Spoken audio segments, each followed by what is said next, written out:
This episode is brought to you by United Airlines. When you want to make the most of your vacation, book with United. They're an airline that cares about your travels as much as you do. United is transforming the flying experience with Bluetooth connectivity, screens, power at every seat, and bigger overhead bins to help fit everyone's bag. And with their app, you can skip the bag check line, get live updates, and more. Change the way you fly. Book your next trip today at united.com. This video is entitled, What I Learned from My Summer Abroad, Escaping America's Turmoil to Embrace Digital Nomadism. We're going to talk about introduction. We're going to talk about, the first part is going to be talking about challenges in the United States. We'll talk about the impact of climate change, infrastructure, economic, political climate, social climate. Second part is going to be talking about exploring new horizons, the decision to travel, countries and regions visited, what I learned, what I liked and what I disliked. And part 3 is life as a digital nomad. We'll talk about running a business remotely, daily life and work balance. Part 4 is going to be lessons and reflections, insight gains, future outlook, and conclusion, we'll talk about key experiences and learning. So this video is recorded to you live from Atlanta, October 25th, 2024, from the FinCon conference here at the Hyatt Regency. And so first thing is introduction. This past summer from May to August, I traveled abroad. And the reason why was, one is to travel more, to see more of the world. I'm from Houston, Texas, which is one of the largest cities in the United States, but a lot of times during the summertime, the heat can get quite brutal, and I feel like there's so much more of the world to see and experience. So that's what I wanted to check that out. Usually we take a family vacation, and then after my family returned, I stayed on and did a scouting trip to look at the brief issues facing the United States. Here it's October, a few weeks out from the election, a pivotal election between Trump and Harris. A lot of things at stake. There's this issue of climate change. There's issues of inflation, rising taxes, our national debt, wealth inequality, the wealth gap. There's a lot of political and social unrest. There's a lot of political divisiveness. And with these challenges in the United States, especially during the summertime, the heat and humidity in the deep South, and Houston with its aging infrastructure, with power outages and hurricane tornadoes, water outages, water shortages, it was getting to take an emotional toll. This all factored into my decision to travel, to stay, to actually look at other countries to potentially diversify in the future.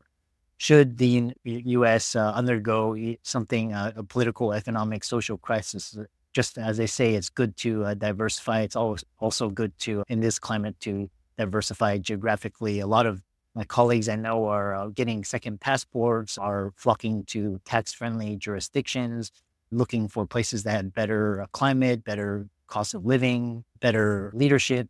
All of the signals, as Ray Dalio said in his Changing World Order book, he's talking about the United States is at its peak, and we have rising competitors such as China and India, and the rest of the world is catching up, and the United States is aging. That's the first part, is setting the stage.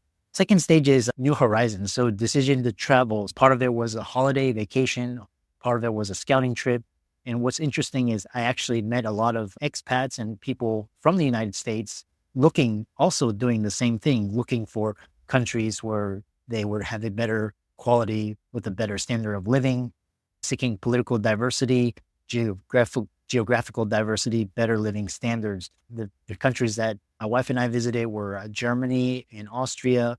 And then after she returned, I wanted to study the happiest people. So I went to Copenhagen, Denmark, then Amsterdam, followed by Croatia, Barcelona, and then spending a month in San Francisco, which was just an eye-opening experience of just the amount of technology, innovation. People outside of Houston, I feel, are a little bit more open-minded and embracing different ideas, and just it's great to see different cultures and interact with so many digital nomads, entrepreneurs, more open-minded individuals. So that was where I did, followed by a stint in Colombia and Argentina as well. I feel that Latin America is going to be also is one of the untapped, undiscovered countries. Kind of running a business remotely as well as traveling, better standard of living, lower cost of living, tools and technologies used.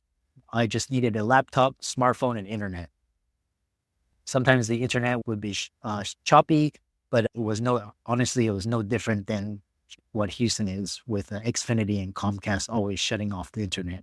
A lot of times the internet was better than what they have in the United States. So that kind of shows you one. And I can't wait for Elon Musk's Starlink to come up and come online, because I'll be one of those first customers to cut my Comcast connection. It was great to network. I was able to utilize social media. Overall, what I've realized is that some of the lessons and reflections that there's so much undiscovered, untapped. We think a lot of the Americans I talk to, they're just so absorbed in their own world, and they think that everybody cares about America, but most of the countries do not. Everybody is in their own world, and there's just so much value in culture and diversity in thinking outside of the box. And I feel that a lot of times governments outside of the United States are actually more forward thinking in terms of the environment, in terms of the climate, in terms of the energy, in terms of politics. And from my experience, less corrupt. And the United States is so busy fighting wars and sending money to Ukraine and trying to hold back other countries and using economic and military might to bully other countries. So it was great to see that people are starting to wake up.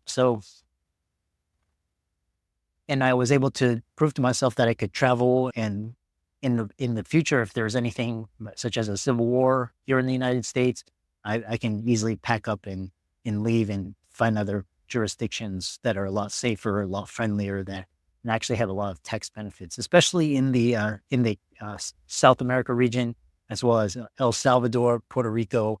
All these are offering tax-friendly jurisdiction for people to migrate over there, as well as easier to get to diversify your passport and your visas.